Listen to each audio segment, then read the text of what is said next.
اس کے پاس زندگی بھی نہیں۔ جب کبھی خدا کا بیٹا اور مسیح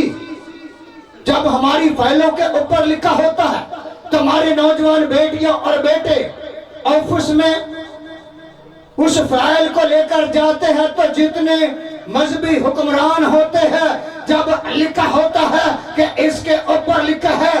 عارف مسیح جمشید مسیح تو اس فائل کو نیچے دبا دیتے ہیں کیونکہ اس کے اوپر مسیح لکھا ہے۔ آج میرے بہنوں اور بھائیوں مسیح کے نام سے لوگ نفرت کرتے ہیں، مسیح کے نام کی تذلیل کرتے ہیں، مسیح کے نام کو نیچا دکھانے کی قدرت رکھتے ہیں۔ قومیں قبیلے مٹ جائیں گی، حکومتیں مٹ جائیں گی، لیکن کلام مقدس میں زبور کی کتاب میں لکھا ہے کہ سدا تک مسیح کا نام اب تک قائم رہے گا۔ ہاللیلویا! قومیں قبیلے حکومتیں مٹ جائیں گی لیکن سدا تک میرے اور آپ کے مسیح کا نام بلند رہے گا، کیونکہ کلام مقدس میں فلپیوں کے خط میں لکھا ہے کہ اس لیے خدا نے اس کو وہ نام بخشا جو سب ناموں سے اعلیٰ نام ہے، اور ایک گھٹنا یسوع کے آگے جھکے، ہر ایک زبان اقرار کرے کہ یسوع ہی خدا ہے اور یسوع مسیح واقعہ ہی خدا کا بڑا ہے، 4 دن کے مردوں کو زندہ کرنے کی قدرت رکھتا ہے، اور یسوع مسیح آج اور کل اور اب تک یکساں ہے۔ وہ سری لنکا میں موجود ہے، اٹلی میں، یورپ میں، جنگ میں، سرگودا میں، پنجاب میں، ہر صوبے میں میرا اور آپ کا مسیح اپنے روح کے وسیلہ سے اپنے خادموں کو آ کے شعلے بنا کر استعمال کر رہا ہے۔ کلام مقدس میں لکھا ہے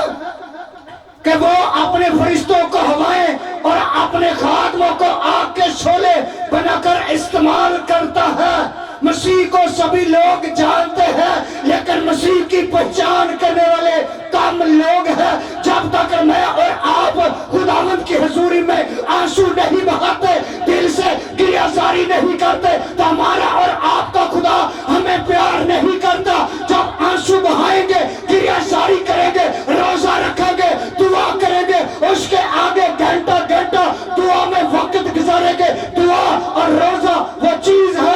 جو خدا کے ارادوں کو بدلنے کی قدرت رکھتی ہے۔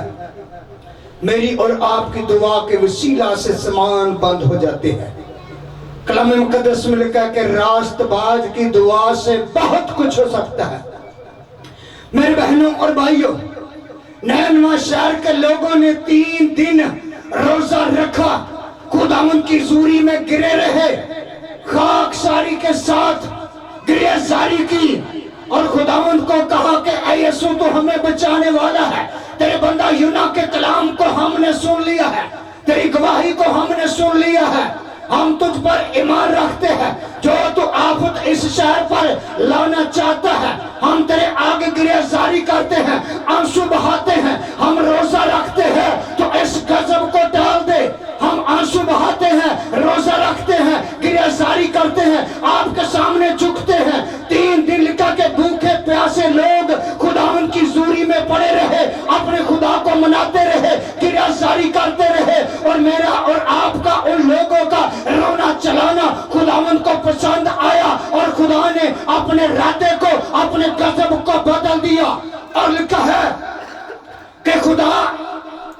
اپنے نبیوں کے وسیلہ سے طرح بطرح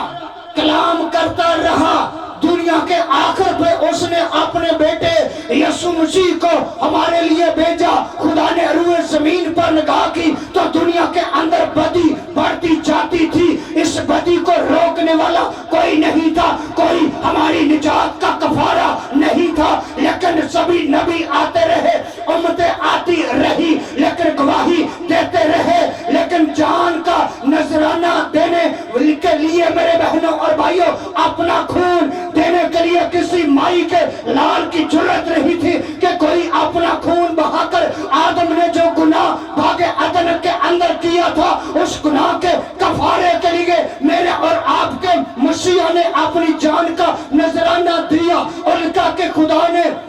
جب روئے زمین پر نگاہ کی تو بدی بہت زیادہ بڑھتی جاتی تھی۔ جو آدم نے گناہ کیا تھا، خدا اس گناہ کے وسیلہ سے میری اور آپ کی جدائی تھی، اور خدا نے ایک دیوار ہمارے درمیان میں کھڑی کی تھی۔ آدم کے گناہ کے وسیلہ سے اس گناہ کا کفارہ دینے والا کوئی نبی نہیں تھا، کسی قوم کے اندر نہیں تھا، کسی قبیلے کے اندر نہیں تھا۔ میرے بہنوں اور بھائیوں، خدا نے روئے زمین پر نگاہ کی کہ دنیا کے اندر بدی بڑھتی جاتی ہے، اس بدی کو نجات کو دینے والا کوئی نہیں، کوئی زندگی کو دینے والا نہیں۔ خدا نے روئے زمین پر جب نگاہ کی تو خدا نے اپنی گود میں سے اپنے بیٹے یسوع مسیح کو ہمارے لیے بھیجا۔ پھر خدا نے دوسری مرتبہ دنیا کے اندر نگاہ کی ہے تو خاتونوں میں سے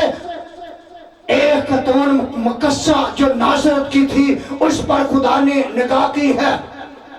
خدا نے مقدسہ مریم پر نگاہ کی ہے۔ پہلی نگاہ خدا نے مقدسہ مریم پر کی ہے، جو بہت پاک دامن خاتون ہے، جو ہر وقت میرے اور آپ کے خدا کا ذکر کرتی تھی، اس کے کلام کو پڑھتی تھی، وہ راست باز تھی، خداوند کی بندی کامل تھی، خدا سے ڈرنے والی تھی، خدا سے پیار کرنے والی تھی، خدا کی محبت میں کامل زندگی گزارنے والی تھی۔ جب خدا نے اس پر نگاہ کی تو خدا نے اپنے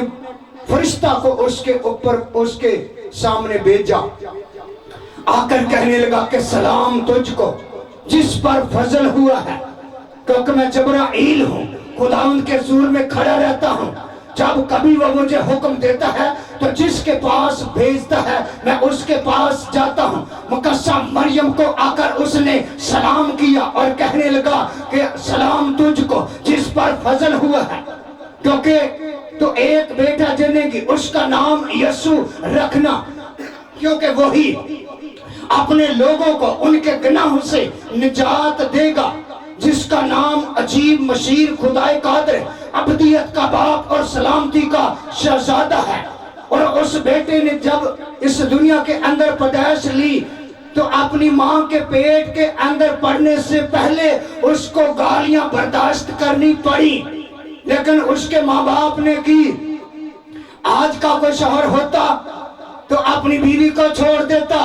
لیکن خداوند کا بندہ یوسف مرد خدا جو راست باز تھا، کامل تھا، مقدسہ مریم کا مگیتر تھا، اس کی منگنی اس کے ساتھ ہوئی تھی، لیکن ان کے کٹھے ہونے سے پہلے روح القدس سے بڑھ گئی۔ لیکن خداوند نے اپنے فرشتہ کو اس کے پاس بھی بھیجا، وہ اس کو بدنام کرنا نہیں چاہتا تھا، چپکے سے اس کو چھوڑ دینے کا اس نے ارادہ کیا۔ میرا اور آپ کا خدا 1000 سال بعد پہلے ہونی ہوتی ہے تو خدا کو پتا ہوتا ہے، لکھا کہ خدا کی آنکھیں روئے زمین پر لگی رہتی ہیں۔ خدا نے اپنے بندہ یوسف پر پھر فرشتہ کو بھیجا کہ تو اپنی بیوی مریم کو اپنے گھر لے آنے سے نہ شرما۔ خدا میرے بہنوں اور بھائیوں پاک لوگوں پر نگاہ کرتا ہے، سٹار پلس دیکھنے والے لوگوں پر نگاہ نہیں کرتا، بڑی بڑی LCDیاں دیکھنے والے لوگوں پر نگاہ نہیں کرتا، اپنے جسم کی پوجا کرنے والے لوگوں کی زندگیوں پر نگاہ نہیں کرتا۔ ہمارے اندر کا جسم روشن ہونا چاہیے، بھرے کے چراغ کی مانت اندر سے انسان روحانی ہونے چاہیے۔ جو انسان اندر سے روحانی ہوتے ہیں، خاکساری سے سیدھی دعا خدا کے حضور میں، خدا کے کانوں میں ڈائریکٹ ان کی دعا جاتی ہے۔ کلام مقدس میں لکھا کہ مقدس لوگوں کی دعا پر میرے کان لگے رہتے ہیں، اور لکھا ہے کہ جب ہم آدمیوں کی گواہی کو قبول کر لیتے ہیں تو خدا کی گواہی تو اس سے بڑھ کر ہے۔ یہ گواہی خدا نے اپنے بیٹے یسوع مسیح کو دی، اور لکھا کہ جو اپنے آپ پر ایمان رکھتا ہے اور وہ اپنے اندر گواہی رکھتا ہے، جو اس پر ایمان نہیں لایا اس نے اس کو جھوٹا ٹھہرایا، اور لکھا ہے کہ جو اس پر ایمان رکھتا ہے وہ اپنے آپ میں گواہی رکھتا ہے، اور لکھا کہ جس کے پاس خدا کا بیٹا ہے اس کے پاس زندگی ہے، اور جس کے پاس خدا کا بیٹا نہیں اس کے پاس زندگی بھی نہیں۔ میرے بہنوں اور بھائیوں میں بات کر رہا تھا کہ مسیح لوگوں کی فیلوں کو نیچے دبایا جاتا ہے۔ میرے اور آپ کے مسیح کے لوگ